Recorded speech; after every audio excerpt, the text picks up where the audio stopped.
Hi guys, welcome back. Today I'm going to be showing you how to get a flawless foundation routine. I already have my eye makeup done, so we can just get right on into how to get a flawless foundation look. The thing you want to start out with is moisturized skin. Moisturized skin is one of the most important things when it comes to having a flawless base and a flawless foundation look. Your makeup is only going to look as good as your skin lets it look, if that makes sense. So if you don't have the best skin or you don't take care of your skin very well, then your makeup is going to, one, not last as long, two, look cakey or patchy and dry. So skincare is really important when it comes to having a flawless foundation look and a flawless face and a flawless full coverage. Care of your skin, because if you don't take care of your skin, then your makeup's not gonna look good. I mean, that's just how it works. It's just like art. Your artwork is only gonna look as good as your canvas looks. So, and in this case, our faces are canvas, and you want to take very good care of it. So without further ado, let's get right into how to get a flawless foundation look. So I'm gonna take my Renewed Hope in a jar. It's just a moisturizer. It's good for morning or evening, and in this case we're going to be using it in the daytime. So I'm just going to take a little bit of that moisturizer just to prep my skin and get it very hydrated, because I am going out tonight, so I don't want my skin to lose that moisture. Apply that all over the face, like so. A really important step to get a flawless base or a flawless foundation look, and that is priming the skin. Priming the skin is really important. For us oily girls, you're going to want to apply a mattifying primer, and that is going to eliminate the shine. And when you eliminate the shine, your makeup won't break up. For me, my shine is mostly on my forehead, down the center of my nose, and really on my chin area. So I like to apply a mattifying primer in my T-zone so my makeup doesn't break up in that area, and then I'll go in, first I'll go in with a smoothing primer and smooth out my base. Fill in any pores or fine lines that I have. That way when I apply my foundation, it really does have that barrier between my skin, the primer, the foundation. So you're really going to get those three layers. That way the foundation doesn't go straight onto your skin and you can't really see all that texture and pores that you might have. For dry skin, I recommend a hydrating primer. That way your skin really defeats the flakiness and the dry patches, so the foundation will really cling to that moisturized skin. So I'm going to go in first with my Makeup Forever Step 1 Smoothing Primer, and I'm just going to take a little bit, just like that much, because I do have some larger pores that I like to hide. And I'm going to rub it up in between my fingertips. Warming up a product is going to help it work better. And I'm just going to smooth that over where I feel like I have larger pores or any texture. And then you can go in and just press it into the skin. And then I like to take the mattifying primer, and I'm just going to take like a pea-sized amount of that. Take that, and same thing, I'm going to warm it up between my fingertips. That way it really activates those ingredients that keeps the shine from coming through. I want to press this one in those areas that you feel like you might get oily at. And a little trick that I like to do just to keep me matte all day is I'm going to take my translucent powder and take that on a big fluffy brush and just pat that over that primer, just to make sure that the primer doesn't break down or go away, and it really just sets it and keeps it there. And that's a great another layer between our skin and the foundation.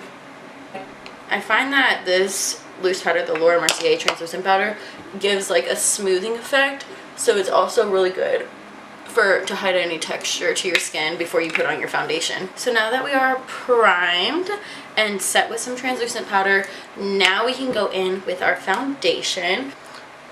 So I like to use the Anastasia Beverly Hills Stick Foundation, and I am in the shade Caramel, if you were wondering. I'm going to take this and just apply a couple lines all over my face.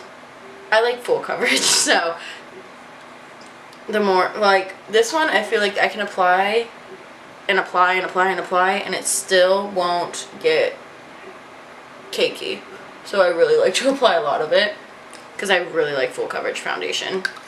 Okay, and then I'm just going to take that on a Morphe M439. You could also go in with like a beauty blender, or also have the new Cake and Bake sponge. It's new to Sephora, so I bought it and I love it. For girls with oily skin, I recommend going in with a brush, a synthetic brush, and because the beauty blender, if you use it moist, you're just applying more moisture into your skin, and that's going to create more oil to produce. And for dry girls, definitely would recommend a beauty blender, a damp beauty blender, because you do want that moisture in your skin to keep your makeup on all day. And just blend that into my skin. And I'm doing this with like a really light hand. I'm not sitting here and just blending it away.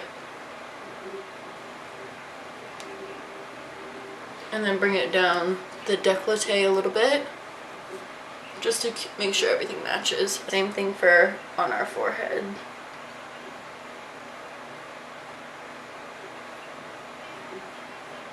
Okay. And then I just like to go in and pounce that foundation just in case we have any brush marks or anything. This routine will make your foundation last up to 8 to 12 hours. Between, I work at Sephora for 9 hours a day, and I only have to touch up my foundation once, and that's usually like pushing the 8-9 hour mark, only because my oil will really start to seep through in my chin area and on my forehead. I'm not saying this is going to stop the oil from seeping through, but it's going to help prolong the oil from seeping through your foundation and keeping that flawless look throughout the day. Next, you're going to want to go in with a concealer, and my favorite right now is the Tarte Shape Tape concealer, and this shit goes a long way. So a line like that, a line like that, a little bit on the chin, the nose, and then a little bit on the center of the forehead. Another concealer that is my shade, and this is the Beauty Evolved concealer in the shade O2.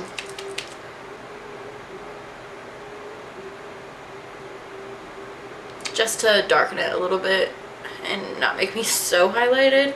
I love the highlighted look, but too much can be too much sometimes. Okay, so this is the Cake and Bake sponge. It's not a Sephora collection product, but it is exclusive to Sephora, if that makes sense. So it does have Sephora on the package. It has like Sephora up top, Cake and Bake sponge. This is the packaging it came in, and it says it's for liquid and powder. Cake and bake with water until completely saturated, squeezing out excess liquid. Pick up liquid or powder makeup products with top or bottom flat edge applied to conceal and or bake. So flat edge it has right here, like if you can see, it has this nice flat edge right here to really get in and bake out that your contour. We're just gonna blend out our concealer with this. Oh, like I was saying before my camera died, this is really good to blend out that concealer underneath. And wow, did this do it beautifully. I would have done it on camera, but my fucking camera died, and if I would have sat here and waited for it to turn back on, my concealer would have dried up and my makeup would have looked absolutely fucked. So on to bronzer. I'm going to take this Chanel. It is a very bougie product, I know. Soleil Tan de Chanel. It is a cream bronzer that eventually turns into a powder. And I'm just going to take this on a e.l.f. brush and swirl that in face.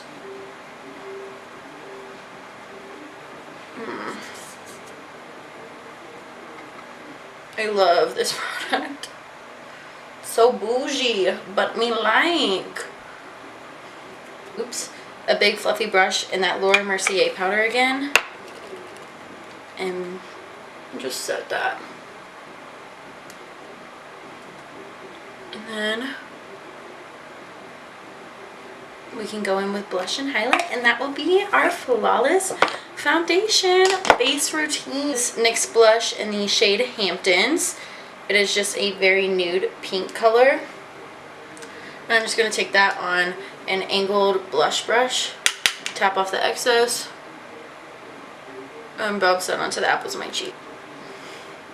So we got a very subtle with the Nicole Guerrero palette, and I'm going to take a Sigma E64 brush, and I'm just going to pick up Forever Lit and Glow Getter and apply that to the high points of my cheeks.